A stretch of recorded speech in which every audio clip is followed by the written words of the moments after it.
In today's video, I want to talk about the irrationality of bike helmet cult. Okay, so this is this thing, anytime you go out riding, people will tell you, "Where's your helmet?" Always wear a helmet, right? And I'm not against helmet. I just saw my friend, he had gotten this really bad crash, and he had to be hospitalized. It was really serious, and he would have died almost certainly if he didn't have a helmet on, right? So how can I be against these wonderful devices? I'm not. I think in many cases they're good. I'm against this idea of this bike helmet religion.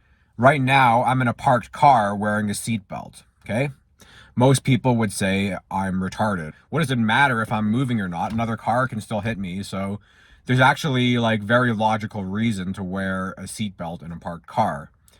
But my point is, like, this safety is not actually about safety. It's about like these following these simple rules and these cultures and things. Okay, if we're talking about actual safety, it does make good sense to wear a seatbelt in a parked car. I definitely, if my car is parked on the highway, I'm definitely going to wear a seatbelt in a parked car. That's a million times more important than wearing a seatbelt in like a parking lot where everybody's driving 10, 20 kilometers an hour or whatever. Okay. So let's get on to these bike helmets. What's so bad about bike helmets? Well, we definitely don't have this sensible attitude.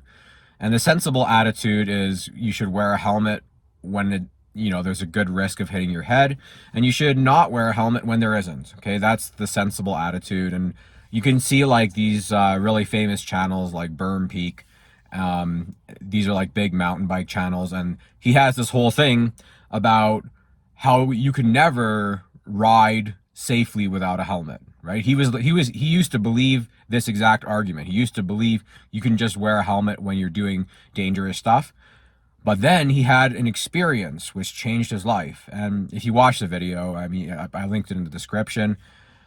It's a really, really silly video and makes no sense, because his argument is one time he was riding casually without a helmet, and then he jumped up and grabbed like a pipe, and the pipe, like, he jumped off his bike while he was moving, grabbed a pipe, the pipe broke, and he fell backwards and hit his head.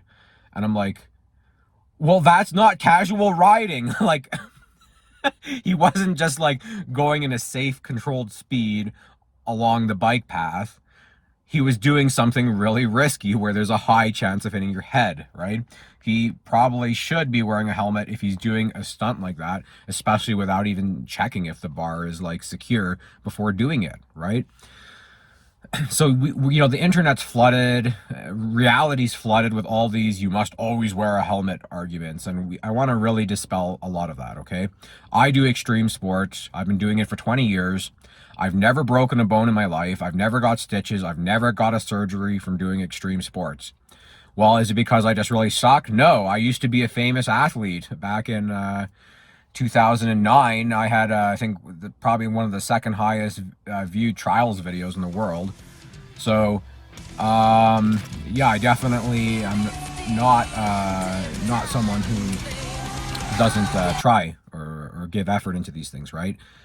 So, what arguments are there to not wear a helmet? This is another thing like Berm Peak says, which is that, well, here's a good argument to tell someone to wear a helmet. What reason is there to not wear a helmet? Well, chances are, if there's no reason to not wear a helmet, then people would just always wear a helmet, right? So, the much more sensible thing would be to ask people why they aren't wearing a helmet, because if there's no reason, chances are they would be wearing one, right? So, the first reason I want to say it's rational to not wear a helmet is because everybody chooses their own risk. Okay, so let's take something like a tightrope walker, all right? Let's say somebody's walking on like a 6-foot high tightrope versus like a 30-foot high tightrope with a safety net, right? Well, these are probably about equally dangerous. It's probably the same risk. And to me, they're equally as impressive. And whichever discipline people choose to use, that's their choice. Like some guys prefer to do the low one without a safety net because they kind of consider the safety net like cheating. And some guys like to do the high one with a safety net because they can like progress what they can do more, right? It's just like climbing. You can climb harder things, much harder things with a rope than you could without a rope because you can do like things where you have a 50% risk of falling, right? If you don't have a if you have a rope, you can do much more risky things. So, like all this stuff is very subjective. Take like BMX. People do these like jumps into these foam pits to learn tricks. I say, why don't they just film the whole video in the foam pit, right? Nobody does that. They always like try to land these jumps on an actual like dangerous landing pad or like a transition or whatever, right? Why do they always do it that way? Well, they consider landing in a foam pit cheating, but nobody considers wearing a helmet or body foam cheating. What's the difference between landing in foam versus putting foam on your body, right? It's really just subjective. Like people could be doing crazier things if they landed everything in a foam pit. Like you could be progressing your riding more if everything is like made of foam, right? But people like some danger, right? People like to choose how they do danger, right? And that's the other thing. Like, the whole point of extreme sports is like people like dangerous stuff. So then why are you putting on safety gear to make it safe? Like, it seems really weird. It's like running on top of a bunch of crocodiles because danger excites you, and then like removing all the crocodile teeth so that they can't kill you or something. You know what I mean? Like, doesn't that kind of contradict the entire philosophy of extreme sports? So for many people, like myself included, I see safety gear as kind of like a form of cheating. It's like you can do much more dangerous stuff with safety gear than you could without it. And so like to me, it's kind of like that's how I view it. And I don't have anything against people using safety gear because like having a helmet, it's not like it makes things super safe. It doesn't add that much safety. Like if you're doing a backflip off a dirt jump, you still have a really high risk of breaking your spine. You have a huge risk of breaking your ribs and puncturing your lung. There's all kinds of other serious injuries you can have, right? So, I'm still like impressed when I see people do things with a helmet, but I'm just like, where do you draw the line? It's just subjective, right? What safety gear is cheating? What's not? Like if somebody does something in a complete foam ball, so there's no possibility of them getting hurt, like is that cheating? If someone lands in a foam pit, everyone calls that cheating, but they don't call wearing foam cheating, right? So it's very subjective. It's very subjective, and I think people should respect like free climbing and free soloing, like when people climb without a rope. Now, what you shouldn't respect is when people are doing super dangerous shit where they have a really, really high chance of getting hurt without safety gear. Okay? So that's also another thing. Some people do ride in a way where there's no control and they have no safety gear. Some people do like climbs that are way, way, way above their difficulty and skill, and they do it without a rope. That's really bad. Okay, you shouldn't do that, right? So I don't agree with that at all.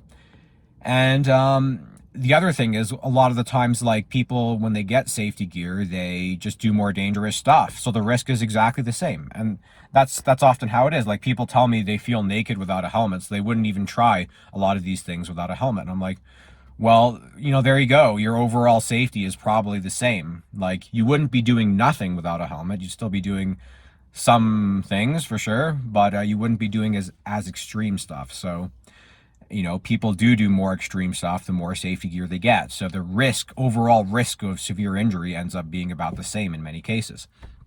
Now, like Berm Peak, he talks and says, well, what argument is there to not wear a helmet? All right. Well, if there was an argument, like I say, that's one argument. Okay. So next argument, one argument is it's like a form of cheating. Next argument to not wear a helmet is comfort.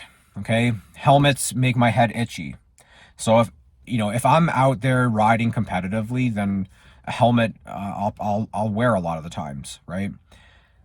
But if I'm just out to have fun, I want to cruise and have fun, comfort's a really big thing. It's not more important than safety, but if I can ride 99% safe, just doing casual riding without a helmet, or I could ride 99.2% safe with a helmet. I don't care. The risk difference is very small because, it comes down to how probable you are to crash. That's the biggest thing that's overlooked in every helmet argument is probability. Okay.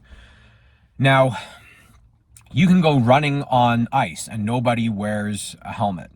You can even go figure skating on ice and nobody wears a helmet and everyone's okay with that. Like, people think of figure skating as like some girl sport, but I think it's probably like as dangerous as hockey. Okay. Like, they're tossing these girls like 8 feet high into the air on ice and like spinning them while they're doing it. Right. I wouldn't say that looks very safe to me. Right. But none of them wear helmets. So, like, comfort and fashion, they do matter. Okay.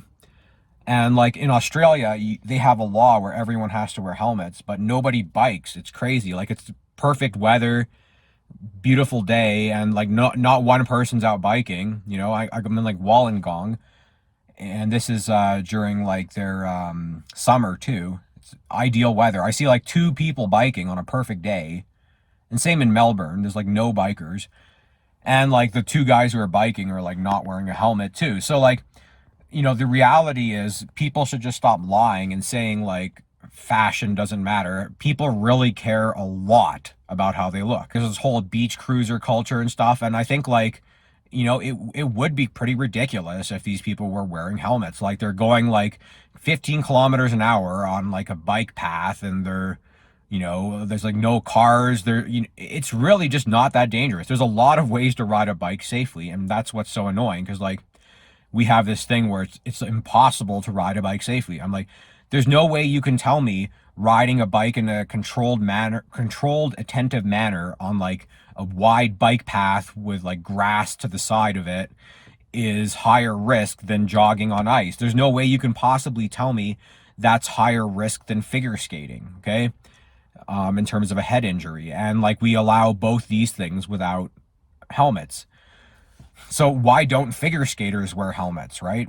Well, I think it's probably fashion. I think,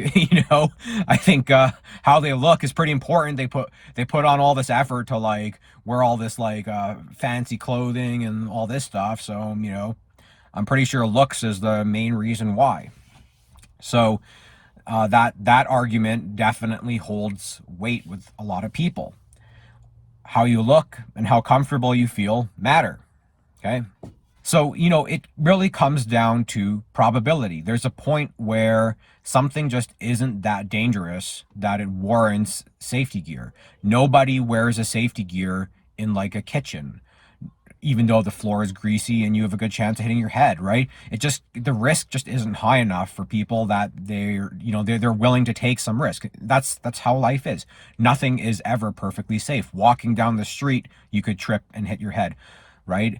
But the risk is low enough that we don't care. So, every pro helmet argument always overlooks probability. And the truth is, you can do extreme sports in a way where there's a very low chance of hitting your head. And that's the next thing. Okay. So, when I ride, if I'm going 100% my top speed, then there's a really high risk of me crashing and losing control.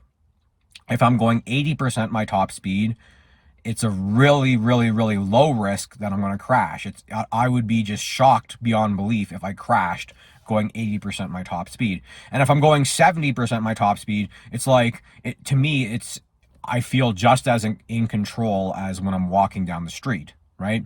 So, there's a fact, like if you're riding down a blue run or skiing a blue run or anything like that, there's a certain speed you can go where it's just not risky at all, right?